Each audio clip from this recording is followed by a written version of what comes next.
Let's go back to our earlier story from Karaga in the northern region, where one person who was picked up in connection with the violence there has been granted bail. Police have also beefed up security and are conducting patrols within the Karaga township and nearby communities. There was some political disturbance on Monday between the two major political parties, that's the NDC and NPP, in that area, leaving one person in critical condition. Northern Regional Crime Officer Superintendent Bernard Baba Ananga, who disclosed this to JoyNews, said because of the vast nature of the area, it may take more than a day to arrest all the suspects. Some suspects, he says, have fled the town. Gushegu Police Commander ASP Thomas Tulasi told the media the police will treat the case as a criminal issue devoid of partisan politics. It's unfortunate. But we as police or security agencies, we are not taking it as a political issue, we are taking it as a criminal issue. So I assure you that those perpetrators, you are going to bring them into book. We are not going to treat it as a political issue, it is criminal. So people should take patience, take heart. Do not go and then also go and then re-attack. We are going to treat it as a criminal issue. Thank you very much. Some names have been mentioned. Have you started investigations? What have you come up with? Exactly, we have all the names, and at the appropriate time, all those people will be picked. Now, 4 supporters of the NPP are currently receiving medical attention at the Karaga hospital. One, as we indicated earlier, is in critical condition, although he's stable, whilst the other 3 are doing well, we are told. Now, the physician assistant at the Karaga hospital has been giving some details. Watch. Bad case. It was actually a bad case. I ignored some of the concerns of my colleagues.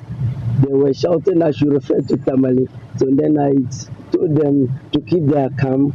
They will assess. If you don't assess the case very well, how would you be able to tell whether you'll be able to handle it or not? So upon assessment, I realized that though it was 50-50, but I realized I could do the work. So I asked them to support me, and they actually supported me 100%. Then we did the work, and we are all proud of ourselves. Describe the extent of the damage that went. The damage, for now, as I said, I think when they were about to cutlass him, he used the right arm to defend himself. They fractured the ulnar. Then he uses the right arm again. They fractured the wrist, and then the left last digit, that one was also fractured. That one even looked from them, but I was able to position it very well and then switch it. And he also suffered scalp injuries, and all that were taken care of. Even the abdomen, they slashed the abdomen, so he was just coming in a pool of blood. Even if you had seen the ward in which we took care of him, you will realize the extent of the injuries. He lost a lot of blood, actually. And actually speaking, he lost a lot of blood. Let's get some more details on this. And correspondent Martina Bugri, who's been following up on this story, joins us on the line. Martina, you spoke to Superintendent Bernard Ananga about this particular development. What did he have to say? What he said was that the police picked one person up, but they have they've given the person bail, and he's assisting the police in investigations. What he did also say was that the Karaga area is vast and a bit scattered, and so it's been difficult getting those they have named as people who were involved in the injuries that were the guys sustained. So what they are doing is that they are taking it a day at a time and hoping that they will be able to take most of them. But he added that some have also fled the town because of their names have been mentioned, and they know the police would come after them. And so basically he says that they are giving themselves time, but they will make sure that they treat it as a crime issue, and they'll be looking at assault on those they have injured. But he says that it will not be taken as a political issue, as we have always had people play into politics with such issues. Right, right. So just to clarify, one person is in police custody, right? He's been granted bail for now, and he's assisting the police in investigation. What about those who are injured? What's their condition now? We are told that the one who was butchered is beginning to get well. He's responding to treatment. I talked to the physician assistant, and he says that the extent of injury was so bad that it will take him a while to get well, but he's responding to treatment. The other three, I'm told, are still discharged. Very well. Thank you very much, correspondent Martina Bugri, with that update on that particular situation. Let's stay a while longer on it. And Mohammed Abdul Salam is NDC Regional Secretary in the Northern Region. He joins us on the line. What's your reading of this whole situation? What sparked the violence in the first place? Well, first of all, thank you very much for having me on your network. Right. I think that it is more like a bubble that has taken time to build up in the run-up to the December elections. And I think that my first point would be to call on all concerned, from the National Security to the Peace Council, and you name all the concerned groups. Let everybody take interest in what happens in Karaga from these days forward. Because political actors sometimes run to the media and play the victim.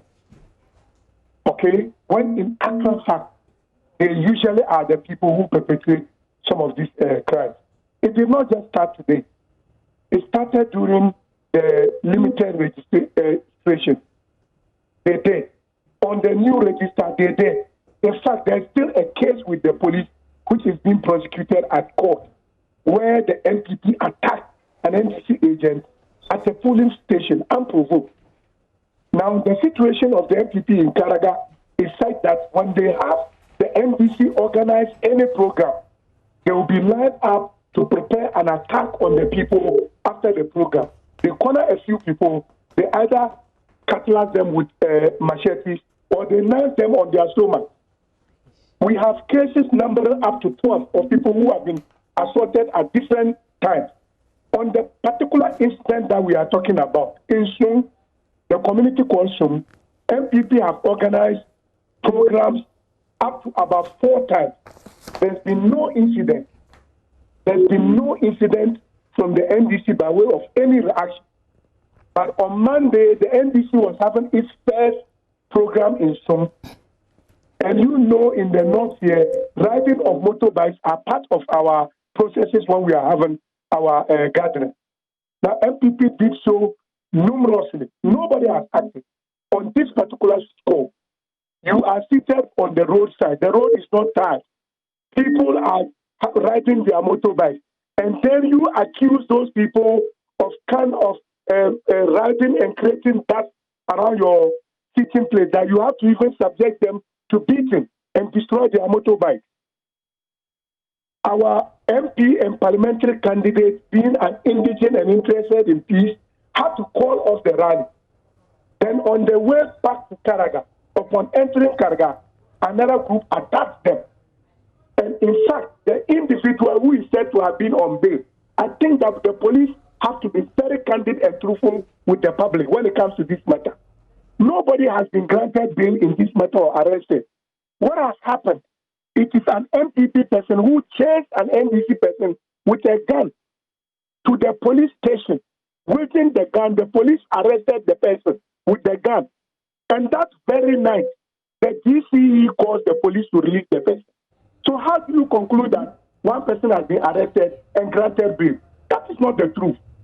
The person was forcefully removed from the police cell. There's no evidence of the person having been granted any bail. Who grants a bail in the night? Obviously, Mr. Abdul Salam, these accusations will continue, but I guess the question on the minds of people now is that how are you going to avert further violence going forward? We have just about 26 days to the elections. The actions to avert violence does not only involve the political parties, the security agencies, the individual citizens in the Karaga constituency have the responsibility to coexist peacefully.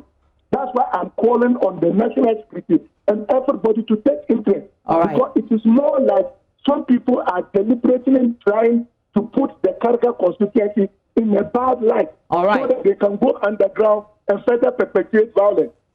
Many thanks. We must all take interest, not only in Karaga, but everywhere that there will be elections. Very well. Thank you so much for your time. That's Mohammed Abdul Salam. He is the Northern Regional Secretary for the NDC.